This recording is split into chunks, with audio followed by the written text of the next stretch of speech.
What is happening, everyone? Jim here. Got the old TF2 out today. Gonna take it out on the new adventure course for its inaugural run, its first run after doing all the upgrades to the truck. So let's get underway and see how she does. This is after lowering the suspension down a little bit by swapping in some softer springs. Swapping out that 65 turn motor for a 35 turn motor. Relaying out the electronics on the inside of the truck. Swapping out batteries. Welding, literally arc welding that transmission into low range. So a lot of modifications to the truck here. See if she handles this course any better after doing all that stuff.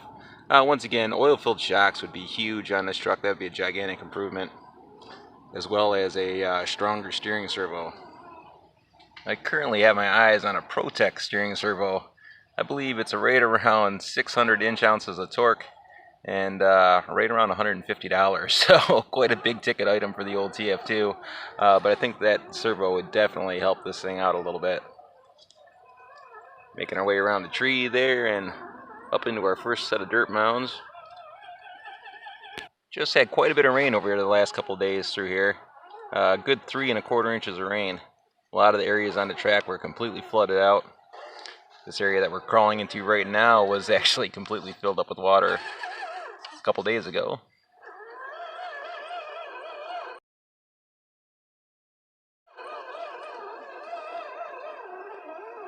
Cresting over our first big dirt hill and coming back down the other side. Once again, these dirt mounds really don't look like much right now. They don't look very intimidating, but everything is completely saturated. When this hill is dry, give it about 3 or 4 days with absolutely no rain, and that dirt turns into a very fine talcum powder consistency, almost like silt, and it can take you literally about 10 minutes just to climb up that hill. And not the hill we're climbing right now, but this hill right over here can literally take you 10 minutes to climb up that hill. And after you get up it, you can't even see your tire tracks. It just looks like 2 little rototilled piles of dirt or trails of dirt going up the hill. Completely buries your tracks as you go. Once again, 2 1/2, 3 inches deep, dragging your pumpkins all the way up the hill. Good 10-minute fight just trying to get up that thing.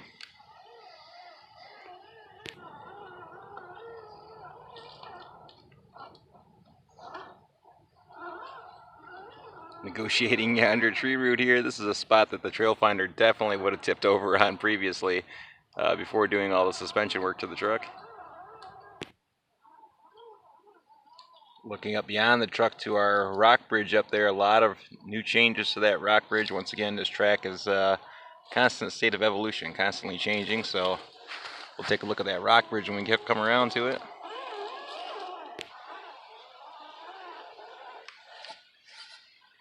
Some readjusting going on here. We've got some wet logs and once again, steering servo that can't quite cut the mustard there. Logs are all pitching downhill towards us, so the truck naturally just wants to slide on down the log.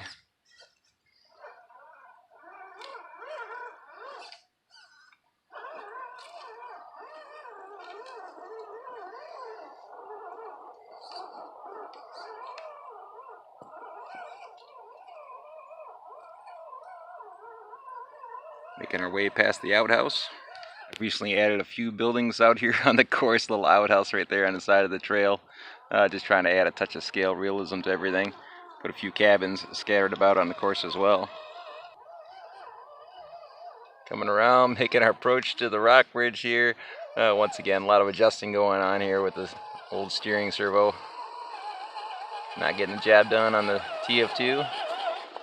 Alright everyone, if you want to bear with me for 1 second here, looking at our over-under rock bridge, a lot of changes happened here over the last few days.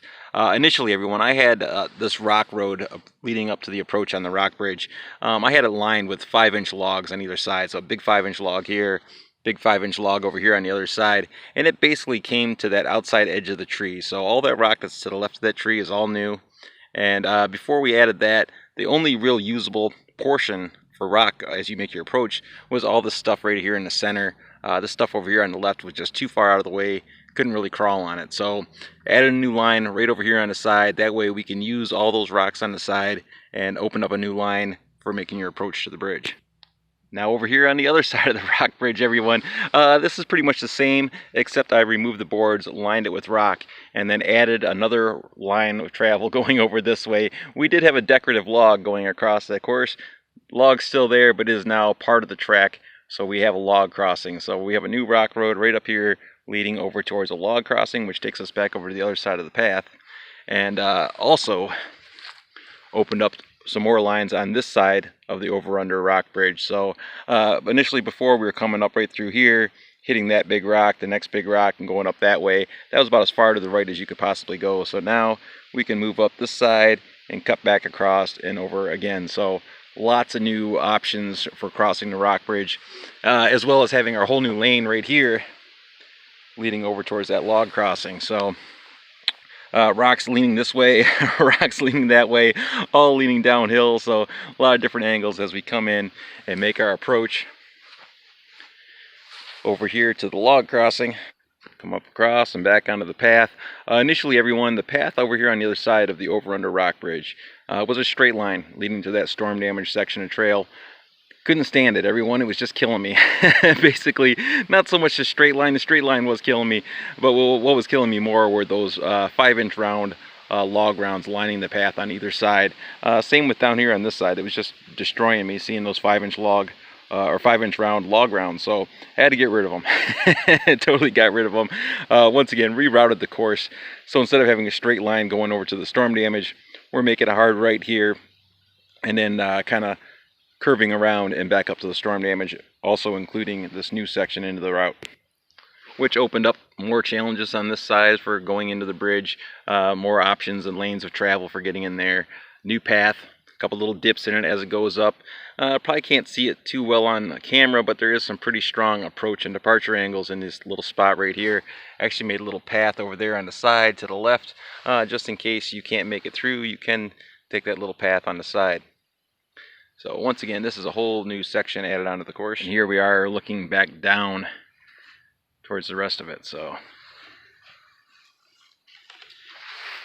and that is our whole new section right along on this edge over here. And seeing as we just got finished talking about it, we might as well go ahead and crawl that new log crossing. So we'll just head off in that general direction right now.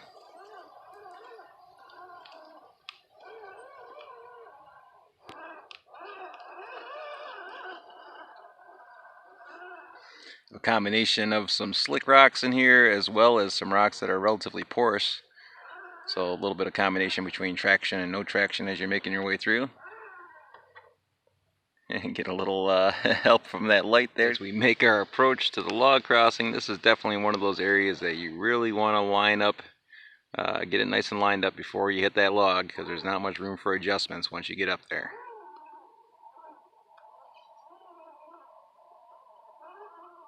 Definitely want to take your time as you're crossing this. Very fine steering adjustments here. Log is very narrow, totally saturated, so not much traction to be had, and not much room for error as you make your way across here.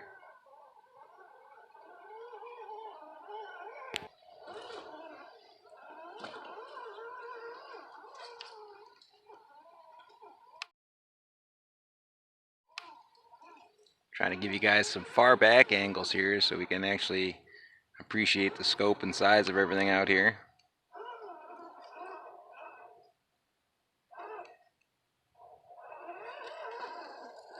Got our axle snagged up on the back of that rock.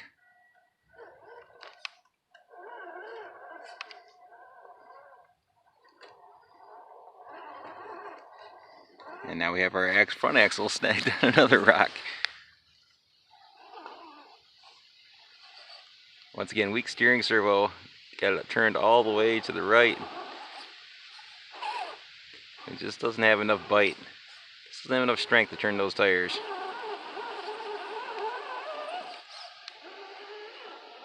The fact that I put beach sand in between all these rocks doesn't help when you're fighting for traction as well. So definitely makes things a little bit difficult. A lot of great equalizers out here on the course. This storm damage section actually being one of them. No rhyme or reason for getting through here, as I've said before. All the stumps are sticking out and logs are sticking out on different angles.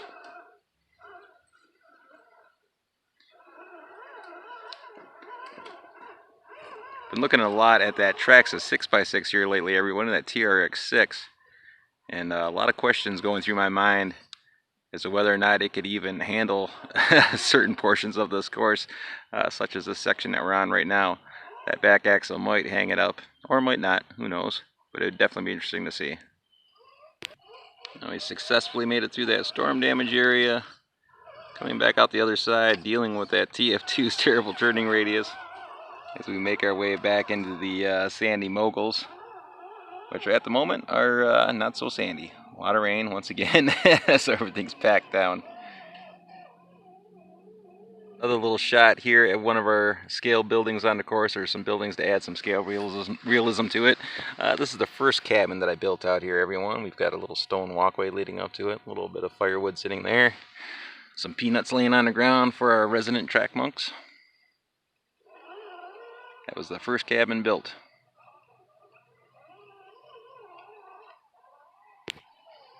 Making our way down towards the crashed alien spaceship currently.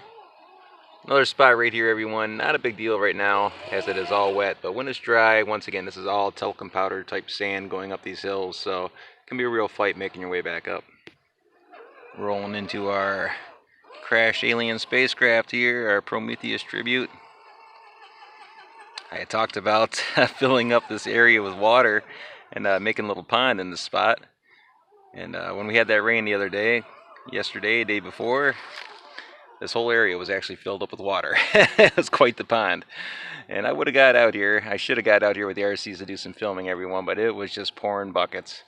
And my camera's not waterproof, and neither is my radio, so nothing I can really do about it. Truck is waterproof. It's more watertight than a frog's behind, but the radio and camera are not, so not much I could do about that stuff. Missed opportunity, I suppose. Continuing on along here, working our way up to the big log crossing. Another area that can be difficult on the course. Great equalizers. Once again, the sand, when it's dry, can be tough to negotiate. But the logs and rocks are easy to negotiate when the sand is dry. But when the sand is wet, and things like that, the sand is easy to negotiate, but the log crossings and the rocks become more difficult. So once again, great equalizers out here on the course. Main log is going downhill, so it is facing us. All the little logs are obviously going downhill towards the truck, but they're also pitching backwards towards us on either side of the bridge, and they are all backfilled with dirt. So once again, saturated logs, not much traction to be had. Get your tires loaded up with dirt from the dirt that's in between the logs. Well, that could either give you traction or go in the other direction. So right now going in this direction, over top of the log, it's a pretty easy climb. Coming back up the other side here, definitely more difficult.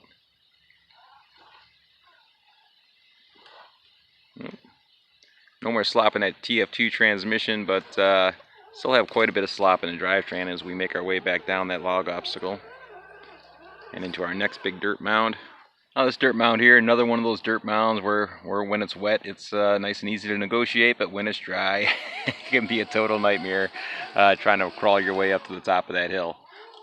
Once again, talcum powder type sand over your axles deep, midway up your tires, 2/3 of the way up your tires, almost over top of your tires as you're trying to paddle your way up through the sand. It can be very difficult. I mean, not difficult to the point where it's no fun. It's definitely fun. It just amps up your time going around the course, that's for sure. Making our way up from underneath the log crossing here. Climbing up into the bridge area. As we come out from underneath the over-under rock bridge here, everyone, we can see some obvious water damage from that strong rain there. Big rut going down that right side. Another big rut coming through here, around 5.5 or 6 inches deep on that rut right there. But Mother Nature, like I said in the beginning, is very hard to copy. And when she throws us those little bones like that, I am sure to take advantage of them. And I will not be raking over those with a garden hoe or anything like that. We're just going to leave those ruts in place, just to make life more challenging for the trucks. Once again, hard to copy Mother Nature, so when she throws us those little gifts, I like to rut it out areas. I like to leave them intact on the course. Definitely getting a little bit of wheel spin here. TF2 torquing up into the air quite a bit. try and get those canyon trails to get some kind of traction, but I don't think we're going to be able to do it.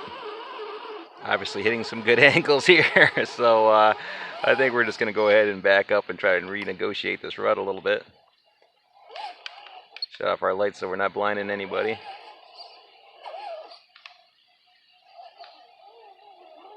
Now that other side on the driver's side would obviously be the good direction to go in, but I like to make things challenging, so we're going to try this other side over here. Oh, and there's a rollover. Well, after having rolled over, I guess we'll try to reapproach this a little bit here. See if we can take this a little bit differently. Still want to take this challenging route. We straddled the big rut. Oh, and we made it. The old canyon trails doing their job, clawing their way up to the top of the hill as we make our way into this log section.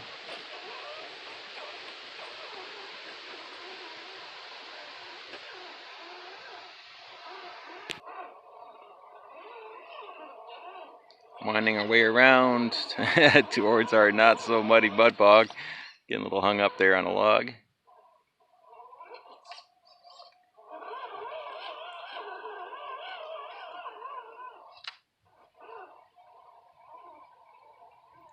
Creeping our way between the trees. Heading into our not so muddy mud bog at the moment. Even with all that rain, everyone, this area still does not hold the moisture. Getting pretty late in the season, I know. Shame on me. I know a lot of people are probably upset with me about this, but still haven't gotten around to lining this mud bog and getting it all perfected.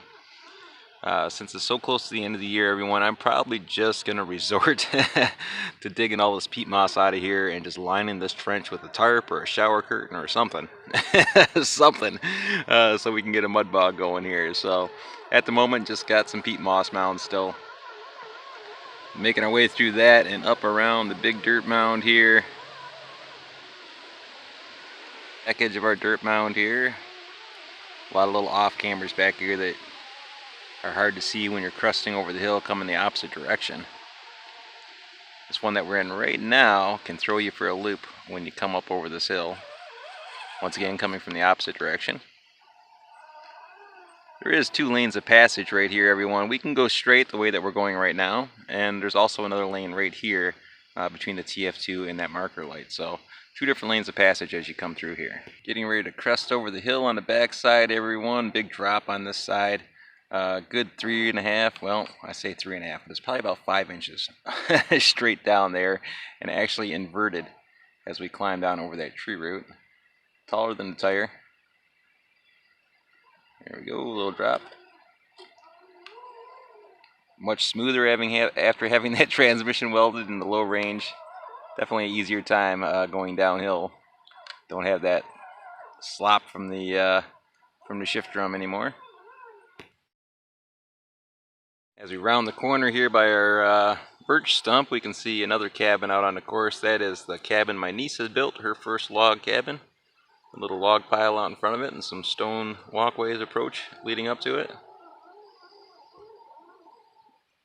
Now coming around the back edge of the stump, everyone, a lot of tricky roots back here that stick out of the ground 3.5, 4 inches in spots, so it can be tough going through here with certain vehicles. Definitely makes life a lot easier if you attempt to straddle the roots on your way through. Otherwise, you'll just end up sitting on your axles and going nowhere with your tires in the air, like you're sitting on jack stands. And the big root that we're climbing over right now is a good 6 inches in diameter. Some of the other vehicles, like the Ascenders and the Rc4s, the Red Cat Gen 8, well, let's say all the other vehicles other than the TF2, have to take that route on a slight diagonal. The TF2 is pretty much the only one that has enough belly clearance to take that route straight on. Still making our transition around the tree stump here. And back down the other side slowly once again. The rocks on this backside obviously pitching downhill, but also pitching towards us a little bit. Some more readjusting due to the TF2's poor turning radius and lack of a powerful steering servo. Making our way down the hill, another cabin on the course there. That is actually the last log cabin that I had built on the course. Equipped with stone steps leading up to it, and another wood pile out in front, just for those long, cold winters.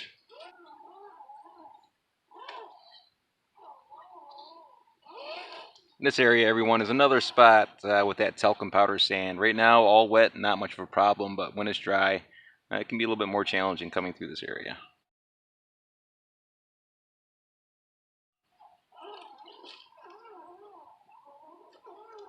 So we make our way around the big old maple here.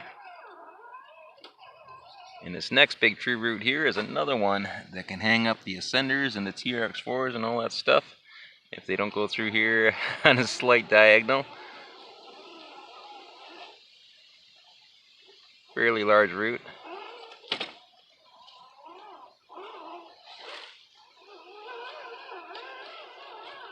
The Rc4s and the ascenders and all that stuff, they can make it through there once again. Just have to hit it on a slightly different approach than the TF2. Walking our way up the log bridge. Probably going to see a lot of drivetrain slop in the vehicle right now, especially on these logs. It really amplifies it.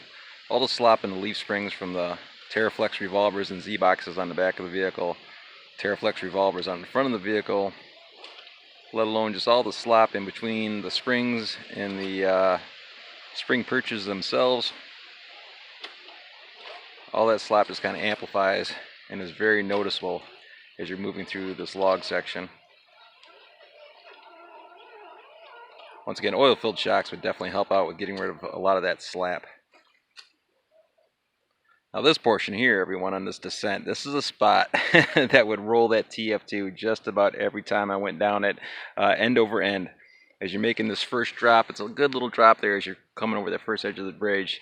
And that extra little bit of slop, like right here where I'm rolling on the gas and I let off the gas, right there would have been about 1.5 inches of free play, which would have caused this truck to roll forward and then come slamming to a stop. We currently have no more free play in the transmission. We still have, once again, a lot of slop in those old worn out U-joints, so still have some slop to contend with on that end, but at least we don't have to deal with it on the transmission side. We do a little readjusting here as we cross over the tie wall here, over the rumble strips and back onto the course. Now this is another area of the course, everyone, that I'm getting ready to rebuild currently. Have a trailer full of rocks sitting right over here on the side that I've gathered here out in the woods. So my little rock wagon here, got some rocks built up. I'm going to rebuild this entire corner right here, everyone. Going to make it a lot steeper. Going to bring this right on down to ground level, bring these big rocks out a little bit, make that other approach a little bit steeper as well. So I'm going to make the corner a little bit more negotiable as far as making the turn without having to back up so many times, and also making this significantly steeper on the way in and on the way out of that corner.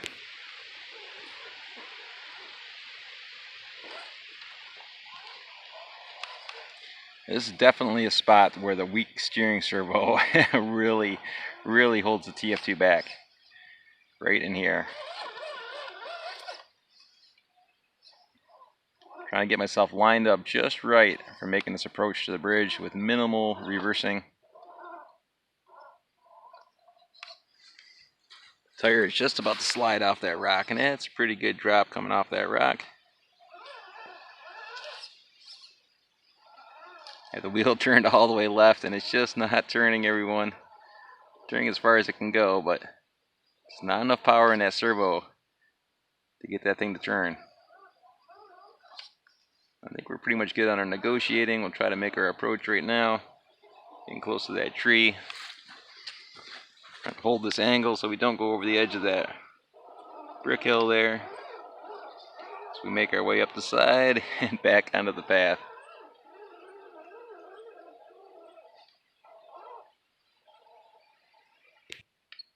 Now before we crest over the hill and make our way back down the path here, another new area coming to the course, everybody, or a course correction happening here. I'm going to do a little bit of rearranging on this area. The road basically comes down this rock path, rolls in front of the over-under brick bridge there, climbs over the wall, gets back onto the path, and goes up the hill to the left. So all this little bit of rock right here in between that main rock path and the wall here, all that little bit of cobblestone, I'm going to pull all that stuff out of here, rip out this cobblestone right here, lay in some new rock going this way. So the new path will be coming down the hill, dropping into the rocky switchback, going underneath the over-under brick bridge, and then making a hard left up the hill and back onto the trail.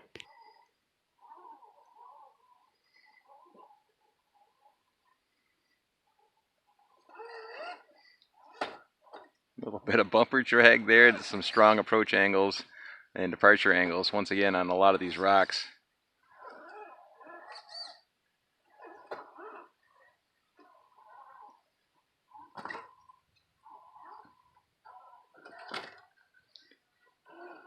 Try to take this nice and slow here. No more slapping the transmission, but some pretty steep angles as you're coming back down these rocks. Making our way over the wall and into the rocky switchback.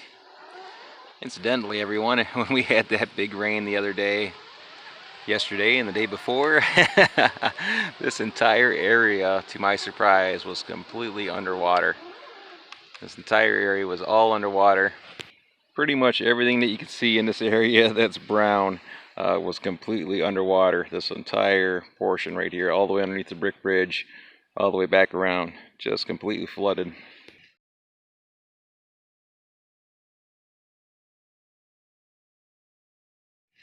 I'm trying to make our way out from underneath the brick bridge here and navigate our way back onto the path if we can. Some pretty strong angles once again, trying to make this left turn. Trying to do this nice and easy without rolling the truck as we come in here. Do a little readjusting as we go. My view is your view, so I'm looking through the camera trying to drive the vehicle here at the same time from underneath the brick bridge.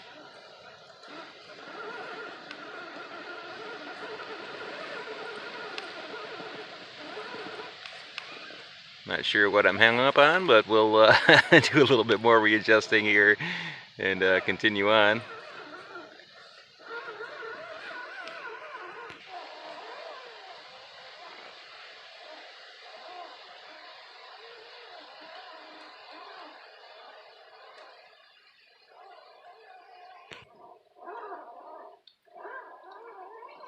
Navigating our way up the final rock road here.